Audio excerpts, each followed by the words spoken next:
उत्पत्ति ग्रंथ बाइबल की पहली पुस्तक है। ये दो भागों में बटी है। अध्याय 1 से लेकर अध्याय 11, जिसमें हम ईश्वर और संसार के बारे में पढ़ते हैं। इसके बाद अध्याय 12 से लेकर अध्याय 50, जिसमें हम ईश्वर और सिर्फ एक व्यक्ति इब्राहिम और उसके परिवार के बारे में पढ़ते हैं। तो किताब शुरू होती है जब संसार अंधकार में है और ईश्वर अंधकार और प्रकाश को अलग करता है, पानी और थल को अलग करता है, जमीन और आसमान को अलग करता है, जीव जंतु बनाता है, पेड़ पौधे बनाता है, सब कुछ बनाता है और अंत में वो मनुष्य की सृष्टि करता है और उसे अपने ही समान, अपने ही सदृश्य बनाता है। अंधकार में बदसूरत संसार में खूबसूरती और व्यवस्था लाता है जहां जीवन निवास कर सके। अब मनुष्य को ईश्वर ने बड़े प्रेम से बनाया था और उसने उसे अपना ही प्रतिरूप बनाया था और उसे सब कुछ पर अधिकार दिया था। हर एक चीज पर अधिकार था उसका। उसने उसे इस दुनिया में राज करने के लिए बनाया था। ईश्वर मनुष्य को आशीर्वाद देता है और उसे एक खूबसूरत वाटिका में रखता है, अदन वाटिका। वो चाहता था कि मनुष्य यहीं से संसार को बनाना शुरू करे, अपने जीवन की शुरुआत करे। अब गौर करने वाली बात यह है कि मनुष्य के पास विकल्प था, चॉइस थी कि उनको कैसे इस दुनिया की शुरुआत करनी है। और यह विकल्प या चॉइस का प्रतिनिधि था अच्छे बुरे का ज्ञान देने वाला वृक्ष। अब तक ईश्वर ने सब कुछ दिया और बताया कि क्या अच्छा है क्या बुरा है, लेकिन अब ईश्वर मनुष्य को यह गौरव प्रदान कर रहा है, यह विकल्प दे रहा है कि क्या वो ईश्वर की परिभाषा पर विश्वास करेंगे कि क्या अच्छा है या बुरा है, या खुद के लिए सही और गलत का निर्णय करेंगे और ईश्वर की आज्ञा भंग करेंगे। लेकिन ईश्वर की आज्ञा को भंग करने की कीमत बहुत बड़ी थी। ईश्वर की आज्ञा को भंग करना मतलब मृत्यु को गले लगाना, जिसने जीवन दिया उसी के विरुद्ध विद्रोह करना। अध्याय 3 में एक रहस्यमय जानवर सांप इस कहानी में प्रवेश करता है। अब इस जीव के बारे में और कुछ भी नहीं लिखा है, लेकिन जब हम पढ़ते हैं तो हमें यह बिल्कुल अच्छे से समझ आता है कि यह ईश्वर के विरुद्ध है और मनुष्य को भी ईश्वर के विरुद्ध भड़काना चाहता है और उन्हें उनकी मृत्यु की ओर ले जाना चाहता है। अब यहां सांप कुछ अलग ही कहानी बता रहा है, इस पेड़ के बारे में, विकल्प होने के बारे में। वो कहता है कि अगर अच्छे और बुरे का ज्ञान तुम ले लोगे तो तुम मरोगे नहीं, बल्कि तुम ईश्वर के सदृश, ईश्वर की तरह, ईश्वर के समान बन जाओगे। अब दुख की बात यह है कि इंसान पहले से ही ईश्वर के सदृश बनाया गया था, लेकिन यहां ईश्वर पर भरोसा करने के बजाय मनुष्य ने ईश्वर की आज्ञा भंग करने का फैसला किया और अच्छे बुरे के ज्ञान देने वाला फल खा लिया। अब इसके बाद सब कुछ बदल गया, कहानी संयम से बाहर हो गई। अब सबसे पहले परिणाम यह हुआ कि मनुष्य ने खुद को नंगा पाया और मनुष्य मनुष्य पर विश्वास न कर सका। उसने खुद के लिए पत्तों से कपड़े बना लिए। दूसरा असर मनुष्य और ईश्वर के रिश्ते पर पड़ा। जब ईश्वर उन्हें अदन वाटिका में पुकारने लगा तो वो इधर उधर छुपने लगे, और जब ईश्वर उनसे मिलता है तो वो एक दूसरे के ऊपर दोष लगाते हैं कि उसने मुझे कहा था, उसने मुझे बहकाया था। एक दूसरे के ऊपर इल्जाम लगाना शुरू करते हैं।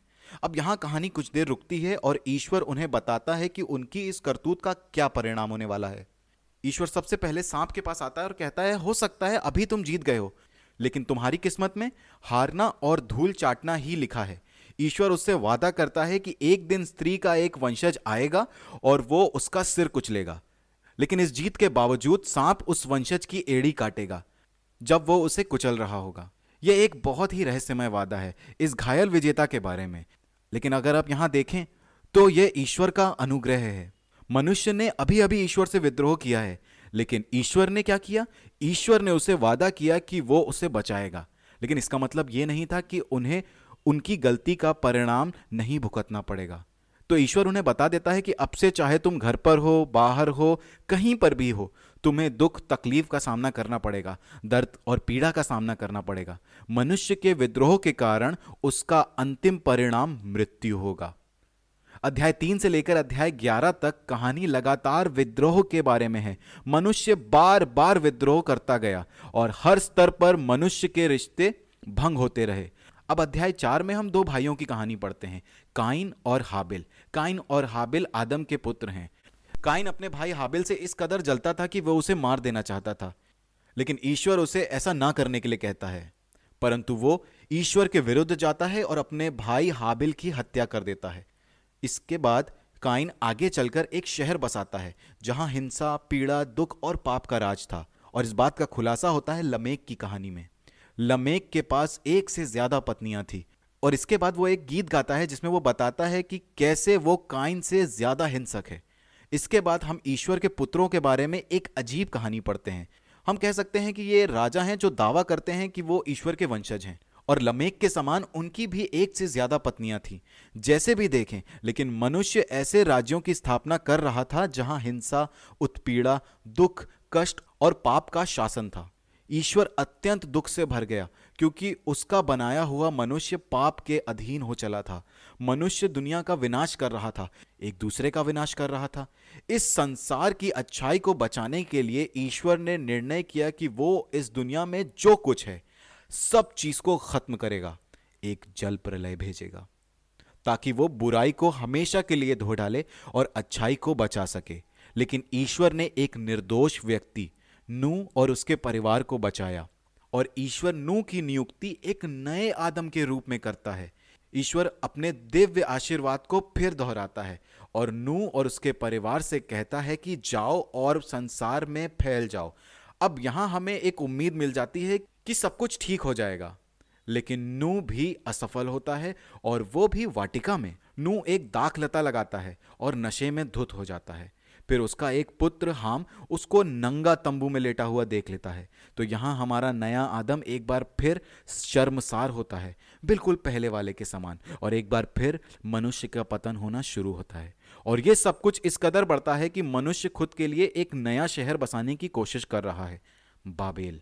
मनुष्य इस शहर में एक ऐसी मीनार बनाना चाहता है जो ईश्वर तक पहुंचे। वो खुद के लिए नाम कमाना चाहता है। प्राचीन मेसोपोटामिया के लोग एक नई तकनीक का इस्तेमाल कर ईंट बनाने लगे थे और अब खुद के लिए नाम कमाना चाहते थे। इसी कारण वे एक ऐसी मीनार बनाना चाहते थे जो ईश्वर तक पहुंचे। और यही बात दर्शाती है कि मनुष्य अब घमंडी हो चला था, ईश्वर के विरुद्ध जा चुका था। लेकिन ईश्वर उनके घमंड को नम्र बनाता है और उन्हें वहां से बिखेर देता है। बिखेरने के बाद वे अलग अलग समूह में अलग अलग दिशा में फैल जाते हैं, अलग अलग दिशा में चले जाते हैं। इस कहानी से इतना तो अब तक समझ आ गया कि हम एक अच्छी दुनिया में रहते हैं जिसे हमने स्वयं बुरा बनाया है, क्योंकि हम भी अपने लिए अच्छाई और बुराई का फैसला करना चाहते हैं और ईश्वर की परिभाषा पर विश्वास करना नहीं चाहते हैं। लेकिन यहां पर एक उम्मीद है। ईश्वर ने वादा किया है कि एक घायल विजेता आएगा, बुराई को हराएगा। अब जहां इंसानियत बुराई की ओर बढ़ रही है, वहीं ईश्वर इंसानियत को आशीर्वाद देना चाहता है और उसे बचाना चाहता है। तो सवाल यह है कि अब ईश्वर क्या करने वाला है, और इसका जवाब हमें मिलेगा अगली कहानी में, अध्याय 12 पद संख्या 1 से 4 तक। उन बिखरे हुए लोगों के बीच से लेखक एक परिवार की वंशावली पर हमारा ध्यान आकर्षित करता है, और यह वंशावली अब्राम तक जाती है, जिसको ईश्वर बाद में इब्राहिम नाम देता है। और अध्याय 12 में ईश्वर का इब्राहिम से वादा एक नए दौर की शुरुआत करता है। ईश्वर इब्राहिम को बुलाता है और उससे कहता है कि अपनी जन्मभूमि छोड़कर कानान देश चले जाओ, और ईश्वर कहता है कि एक दिन वो देश तुम्हारा हो जाएगा। और ईश्वर वादा करता है कि वो इब्राहिम को एक बड़ा राष्ट्र बनाएगा, उसका नाम करेगा, उसको आशीर्वाद देगा। अब ये वादे देखे जाएं तो किताब के पहले वाले भाग से जुड़े हुए हैं। बाबिल के लोग अपने घमंड में खुद के लिए एक बड़ा नाम बनाना चाहते थे जो ईश्वर की दृष्टि में बुरा था। लेकिन यहां ईश्वर स्वयं अपनी उदारता से इस आदमी को, जिसे दुनिया में शायद ही कोई जानता होगा, उसका नाम महान बनाने जा रहा है। और ईश्वर का आशीर्वाद इब्राहिम के लिए वही आशीर्वाद है जो उसने शुरुआत में आदम को दिया था। अब सवाल यह उठता है कि ईश्वर इब्राहिम और उसके परिवार को क्यों आशीर्वाद देना चाहता है, और इस बात का पता चलता है ईश्वर के वादे की आखिरी पंक्ति में। ईश्वर कहता है, तुम्हारे द्वारा पृथ्वी भर के वंश आशीर्वाद प्राप्त करेंगे। अब यह बात यहां हमें समझने की जरूरत है कि ईश्वर इस दुनिया को बचाना चाहता था इब्राहिम और उसके परिवार के द्वारा, और इसी कारण पुराने विधान में हम इस परिवार के बारे में ही बात करेंगे। पुराना विधान इस परिवार पर ही संबोधित होगा, जिनको बाद में इजरायली कहा गया। हम आगे पढ़ेंगे कि सिनाई पर्वत पर ईश्वर उन्हें पुरोहितों का राष्ट्र घोषित करते हैं, जिसके द्वारा वो दिखाना चाहते हैं कि ईश्वर कैसा है। और यही वादा बाद में सभी कवि और पुरोहितों द्वारा बताया गया, और ये सब वादे पूरे होंगे इजराइल के मसीह के रूप में, जिसका राज्य शांति न्याय लेकर आएगा सभी लोगों के लिए। आगे चीजें साफ नहीं है, तो हमें लगातार पढ़ते रहना होगा और देखना होगा कि कैसे ये वादा विकसित होता है, पूरा होता है। बाकी की किताब इब्राहिम और उसके परिवार की ओर हमारा ध्यान आकर्षित करती है। सबसे पहले खुद इब्राहिम की कहानी, इसके बाद उसके बेटे इसहाक की कहानी, और उसके बाद उसके बेटे याकूब की कहानी, और फिर याकूब के 12 पुत्रों की कहानी। इन सब की कहानी दो दो भागों में बटी हुई है। पहले भाग में हम देखेंगे कि ये सब भी नाकाम रहे। उन्होंने लगातार गलत फैसले लिए, जिसके वजह से उन्होंने अपनी जिंदगी और ईश्वर के वादे को खतरे में डाला। लेकिन इन सब की कहानी के दूसरे भाग में हम देखेंगे कि ईश्वर ने उन्हें नहीं छोड़ा। वो उन्हें बचाता गया, उन्हें माफ करता गया, और उसने उन पर अपना अनुग्रह और आशीष बनाए रखी। तो इब्राहिम की कहानी पर चलते हैं। ईश्वर ने इब्राहिम से वादा किया था कि मैं तुम्हें आशीर्वाद दूंगा, तुम्हें एक बड़ा राष्ट्र बना दूंगा। लेकिन इब्राहिम अपनी पत्नी को धोखा देता है। वो यहां तक कह देता है कि वो मेरी पत्नी ही नहीं है। अपना जीवन बचाने के लिए वो ऐसा कहता है कि सारा मेरी पत्नी है ही नहीं, और इसी वजह से काफी दिक्कतें आती हैं। यही नहीं, इब्राहिम और उसकी पत्नी सारा को कोई संतान नहीं थी, तो सारा इब्राहिम को अपनी दासी हगार को दे देती है उपपत्नी के रूप में। फिर हम पढ़ेंगे कि कैसे परिवार में और भी ज्यादा दिक्कतें आई इस वजह से, लेकिन हर बार ईश्वर इब्राहिम को बचाता रहा। अध्याय 17 में हम पढ़ेंगे कि ईश्वर अपने वादे को एक विधान के रूप में इब्राहिम के सामने प्रस्तुत करता है। ईश्वर इब्राहिम को आमंत्रण देता है कि आओ और आकाश के तारों की गिनती करो। वो उससे वादा करता है कि इतना ही बड़ा तुम्हारा परिवार होने वाला है। लेकिन उस समय इब्राहिम के पास कोई संतान नहीं थी, उसकी पत्नी सारा बांझ थी, और इस सब के बावजूद इब्राहिम सिर्फ ईश्वर पर विश्वास करता है, और फिर ईश्वर इब्राहिम के साथ अपना विधान ठहराता है। उससे कहता है कि अपने परिवार में इस विधान के चिन्ह के स्वरूप सभी पुरुषों का खतना करो। इसके बाद वृद्धावस्था में उसकी मृत्यु हुई। इब्राहिम के पुत्र का नाम इसहाक था। इसहाक के दो पुत्र हुए, एसाव और याकूब। याकूब एक धोखेबाज था। उसने अपने पिता को धोखा दिया और उनसे अपने भाई एसाव का आशीर्वाद ले लिया। इसके बाद वो अपने मामा लाबान के घर भाग गया। और इसके बाद हम देखते हैं याकूब की 4 पत्नियां थीं, जबकि वो प्यार सिर्फ एक से करता था। लेकिन जो चीज याकूब को नम्र बनाती है वो था उसके मामा लाबान का उसको धोखा देना। इसके बाद ये नम्र याकूब वापस अपने घर लौट रहा है। फिर हम पढ़ते हैं एक अजीब वाकया होता है जब याकूब ईश्वर से लड़ता है। याकूब ईश्वर से लड़ता है और उससे कहता है कि मुझे आशीर्वाद दो, मुझे आशीर्वाद चाहिए। और फिर ईश्वर उसे आशीर्वाद देता है और उसका नाम बदलकर इज़राइल रखता है, जिसका अर्थ है जिसने ईश्वर के साथ लड़ाई की, जिसने ईश्वर के साथ कुश्ती की। अब चलते हैं किताब के अंतिम भाग में, याकूब के पुत्रों की कहानी। याकूब के 12 पुत्र थे। उनमें से वो यूसुफ को सबसे ज्यादा प्यार करता था, जिसकी वजह से उसके बड़े भाई उससे बहुत जलते थे। एक बार याकूब ने अपने बेटे यूसुफ को एक नया वस्त्र दिया, जिसकी वजह से बड़े भाई बहुत ज्यादा जलन से भर गए और उन्होंने उसे मारने का फैसला किया। बाद में उन्होंने फैसला किया कि नहीं, हम इसे मारेंगे नहीं, बल्कि इसे दास के रूप में मिस्रियों को बेच देंगे। और इसी कारण यूसुफ मिस्रियों के हाथों बेचा गया। यूसुफ मिस्रियों के हाथों बेचा गया और वहां पर कुछ ऐसा हुआ कि यूसुफ मिस्रियों के जेल में बंद हो गया। लेकिन ईश्वर ने उसको नहीं छोड़ा, उसने उसे बचाया। यूसुफ को स्वप्न पढ़ने का वरदान था, स्वप्न समझने का वरदान था, और उसके इसी वरदान के कारण उसने मिस्र को और दुनिया में बहुतों को अकाल से बचाया। और इसका परिणाम यह हुआ, फिरौन के बाद यूसुफ की मिस्र में सबसे ज्यादा सुनी जाने लगी। यहां तक कि उसने अपने भाइयों को भी अकाल से बचाया, अपने पिता को अकाल से बचाया।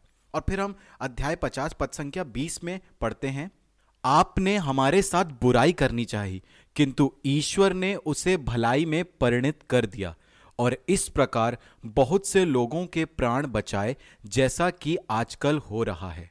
तो ये सिर्फ इस बार के लिए यूसुफ और उसके भाइयों के लिए नहीं कहा गया, बल्कि ये पूरी किताब का विवरण है। हम देखें तो शुरू से ही हम ईश्वर से विद्रोह कर रहे हैं, ईश्वर के खिलाफ बुराई कर रहे हैं, लेकिन लगातार ईश्वर हमें हमारी बुराइयों के बावजूद हमें आशीर्वाद दे रहा है और हमारी बुराइयों को वरदानों में बदल दे रहा है। और सबसे बड़ा वरदान ईश्वर ने शुरुआत में हमें दिया कि एक घायल विजेता आएगा जो इस संसार में न्याय करेगा, जो पाप को हराएगा। और लेखक उस घायल विजेता को इब्राहिम की वंशावली से जोड़ देते हैं। और अध्याय 49 में हम पढ़ेंगे कि याकूब अपने पुत्र यूदा को आशीर्वाद देता है कि तुम्हारे वंश राजा होंगे और उसी से एक उत्तराधिकारी आएगा जो इस संसार को पाप मुक्त करेगा। अपने पुत्रों को आशीर्वाद देने के बाद याकूब मर जाता है और फिर कुछ समय के बाद यूसुफ भी मर जाता है और ये पूरा परिवार अब मिस्र में रहता है। इब्राहिम का पूरा परिवार अब मिस्र में रहता है और ये सभी वादे बीच में ही अभी रुके हुए हैं। आगे इन सब वादों का क्या होगा ये जानने के लिए